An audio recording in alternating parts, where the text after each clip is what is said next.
Okay, Polaris. This is a Polaris 2009 600 RMK SHIFT. These are the reed valves out of the 600. And I had some difficulty with these reed valves.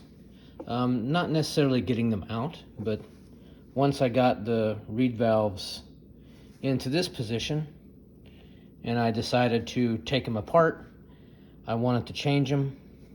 I had a little bit of wear on a couple of them. Here's one that I had some a little bit of erosion at the very top right here. You can see that kind of just kind of dissolved away or got eroded away there. But a few of them, I mean, they weren't in bad shape, but I figured if I was going to be down this far, I'm going to go ahead and change them. So I really had no problem getting off the outside ones. The ones right here, these came off very easily. They're just held on with this metal retainer plate and some small brass screws. Took those off and it just came right out. And did the same thing on the other side. Then you have this center piece. It appears to be made out of aluminum. On the inside there's two locations that have a little bit longer screws that go in there.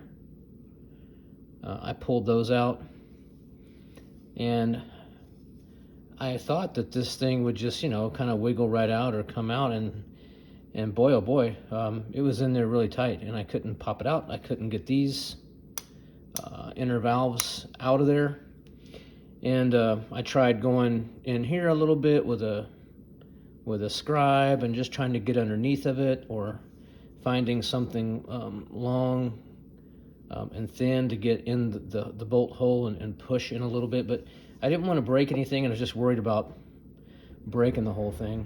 And I ended up spraying it with some contact cleaner. And what worked for me is I got a pair of duckbill pliers.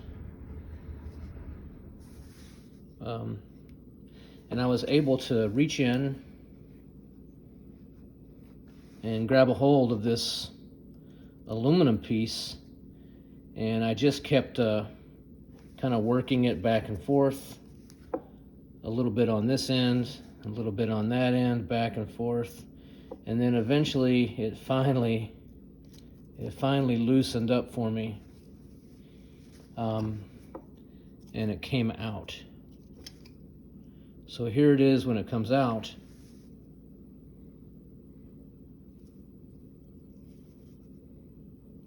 But it was in there.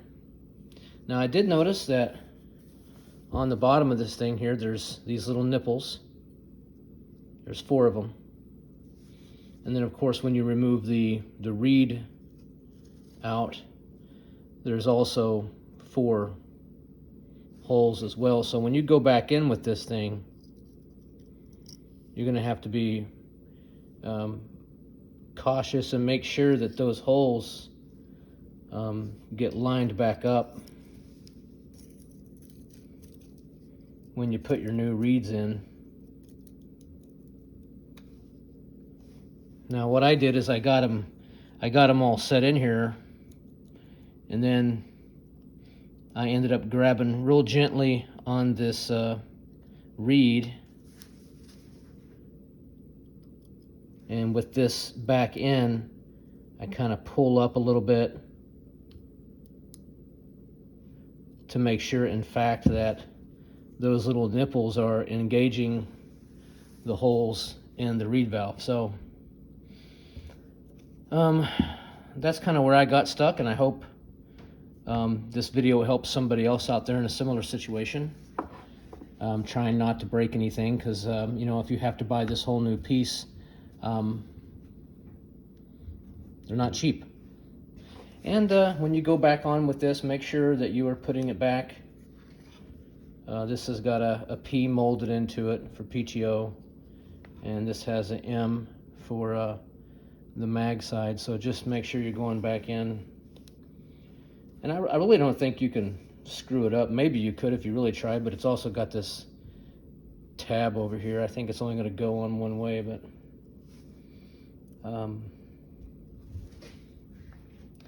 good luck. Hope it helped.